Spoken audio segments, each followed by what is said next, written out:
Ito po ang kanilang pinakabagong Rossi Sparkle 150i at ngayong araw ay sisilipin natin kung gaano nga ba kaganda ang scooter na ito.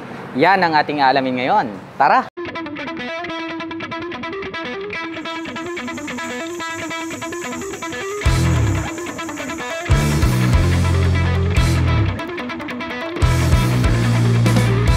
Ito po yung kanilang pinakabagong Rossi Sparkle 150i. So naka-fuel injection na po pala ito mga ka-LM.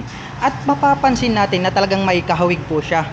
Kamukhang kamukha niya po yung ating Honda Click 125. Dito po sa bandang gitna, naka V-shape design po yan. And then combination po pala ito ng gray color with glossy black color. Nagkaroon ng mga deep lines dito, naka-emboss rito at naka-M-shape naman po siya rito sa gitna.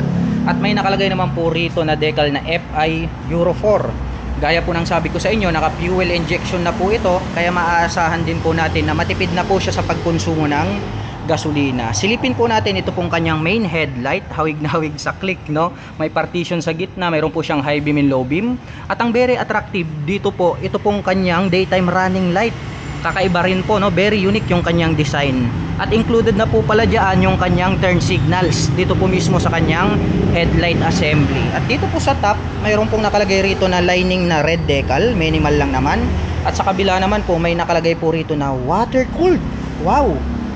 Naka liquid cooling system na po pala ito mga ka-LM. Maaasahan din po pala natin ito pagdating po sa mga long rides driving purposes. Dahil talagang pwede po natin siyang ibabad maghapon magdawag sa mga malalayong biyahe. Dito po sa kanyang side profile, minimal decal po rito na parang kidlat.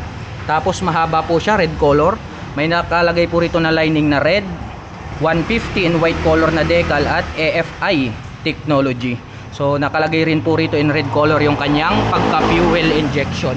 Silipin naman po natin ito pong kanyang front suspension. Ito po pala ay equipped with traditional telescopic fork, matte black color. At ito po palang kanyang front fender, may decal rin po siya rito na red. Naka-diretso po pala yan dito sa bandang itaas. At may Rossi naman po na logo na decal dito sa bandang harapan.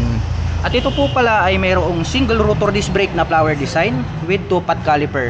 At ito pong kanyang kalesa type na cast wheel, combination ng chrome color and then matte black. At ang sukat naman po ng kanyang gulong rito po sa harapan, ito po ay mayroong sukat na 90 by 80-14. At ito pong kanyang stock tires pang city riding condition po siya. Dumako naman po tayo rito sa bandang itaas. Silipin po natin itong kanyang digital meter panel display. Hawig na hawig din. May 2 button selector po dito sa gitna. At may nakalagay po rito na Rossi logo. Combination naman po ng matte black at saka gray. Ito pong kanyang cover. At pagdating naman po rito sa kanyang mga button selector, mayroon po itong high beam and low beam. May passing light, turn signal selector. Kagandahan yan, mayroon po siyang hazard. At saka nandirito po yung kanyang horn. At ito naman po yung kanyang matte black na brake lever. Habang dito naman po sa kabila, mayroon po itong engine kill switch. May additional button dito, tas nakalagay is letter A. Parang auto stop start system, no? Mayroong on and off ito pong kanyang headlight at ang kanyang electric starter. Matte black color naman po itong kanyang front brake lever. At pagdating naman po rito sa kanyang ignition, ito po ay equipped with mechanical key. Meron na rin po siyang shutter lock key for safety purposes. Habang dito naman po sa kabila, meron po siya ritong USB charging port. So nothing to worry about para po dun sa mga kababayan natin na mahilig mag long rides. Dahil anytime anywhere ay pwede po kayong mag-recharge ng inyong gadgets or mobile phones. Balik tayo rito sa harap, meron po itong 2 front pocket. Dito po sa kanan, medyo may kababawan, pwedeng maglagay ng coins. Dito po sa kabila, mas malalim po siya at pwede tayong maglagay rito ng mga gloves or mobile phones. Mayroon po siyang integrated po rito na utility hook. Ayan o, declip naman po siya. At combination naman po ito ng matte black at saka gray. At ang kagandahan po rito po sa mga scooter ay mayroon po silang maluluwag na footboard. May rubber cover on top na anti-slip. Subukan nating sakyan para malaman natin kung gaano kaluwag. Maluwag din po siya. Kaya hindi tayo mangangalay pagdating po sa mga malalayong biyahe. Baba muna tayo.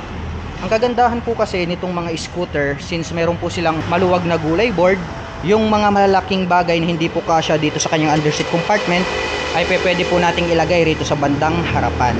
At ito naman pong kanyang upuan, malapad din at malambot. matte black naman po yung kanyang kulay. Subukan naman po nating buksan ito pong kanyang upuan para makita po natin ito pong kanyang underseat compartment. Maluwag din itong kanyang underseat compartment mga ka-LM. Sa tansya ko siguro mayroon po itong 18 to 20 liters. Marami na po tayong mailalagay rito ng mga personal belongings. At dito naman po located ito pong kanyang fuel tank. At ito po pala ay mayroong 5.5 liters na fuel tank capacity. At mayroon naman po itong 45 km per liter na fuel consumption. Saktong-sakto lang din mga ka-LM. At ito naman pong kanyang integrated na grab bar is matte black color naman po siya. Ba't ganun? Parang mahirap ibalik. Hindi naman pala. Hindi lang talaga sumasakto. At ito naman pong kanyang integrated na grab bar is matte black color. Ngunit ito po ay plastic. At ito pong kanyang side profile, combination po ng matte black at saka gray. May nakalagay po rito na lining na decal na red. Sparkle yung kanyang model name at yung kanyang engine displacement na 150 ay naka fuel injection na po siya. At dito po sa bandang ibaba, ito pong kanyang side stand is glossy black naman po siya na tubular. Ganon din po yung kulay nito pong kanyang center stand.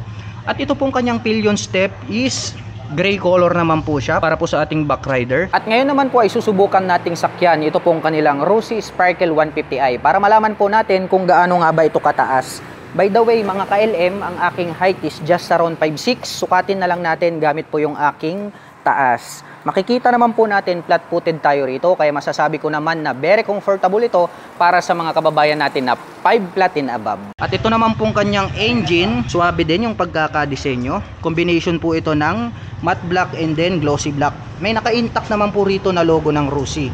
At matte black naman po, ito pong kanyang airbox filter. Speaking of engine mga ka-LM, ito po palang kanilang Rossi Sparkle ay mayroon po itong 150 cubic centimeter engine displacement.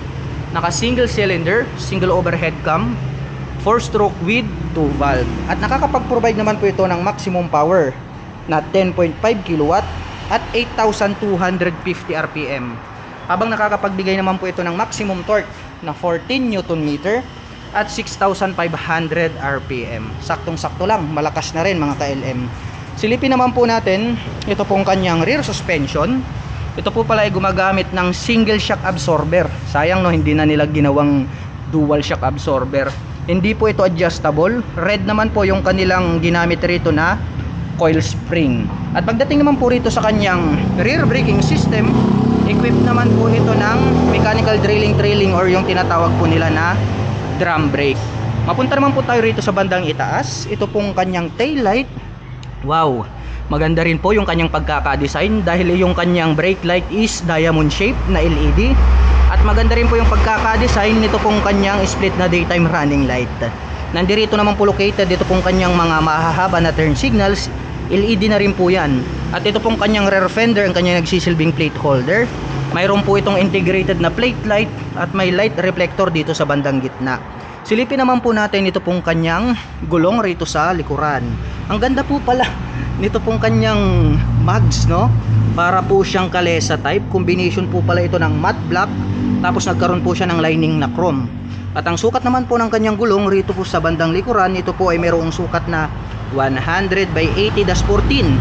Pang city riding condition yung stock tires. Mayroon na din po pala siya ritong integrated na mudguard para hindi po matalsikan ng putik yung other body parts nitong ating scooter. At ito pong kanyang stock pipe na hawig din talaga sa click. Ito pong kanyang head protection guard is matte black. Itong kanyang tip is silver. At mayroon naman po itong single exhaust. At makikita po natin dito, ito pong kanyang radiator cover. Dahil nga ito po ay naka liquid cooling system na. At ang kagandahan nito, mayroon po pala siyang brace dito na die-cast na silver color. Kaya mas stable po yung kanyang takbo at more durable. Maganda rin po yung pagkakadesenyo nito pong kanilang pinakabagong Rossi Sparkle 150i. At ang presyo naman po nito pong kanilang Rossi Sparkle 150i ay nagkakahalaga po ito ng 75,000 pesos. At kung balak mo naman pong kumuha ng hulugan, ay kailangan mo lang pong mag-down payment dito ng 5,000 pesos. At mayroon naman po itong 3,225 pesos sa loob po yan ng 36 months. At para naman po sa mga nakapanood ng video na ito at interesado pong maglabas nito pong kanilang Rossi Sparkle 150i ay available po ito sa cash at installment basis. At maaari nyo po silang puntahan at bisitahin. Dito po yan sa Rossi, Gigilonen, Mangaldan, Pangasinan.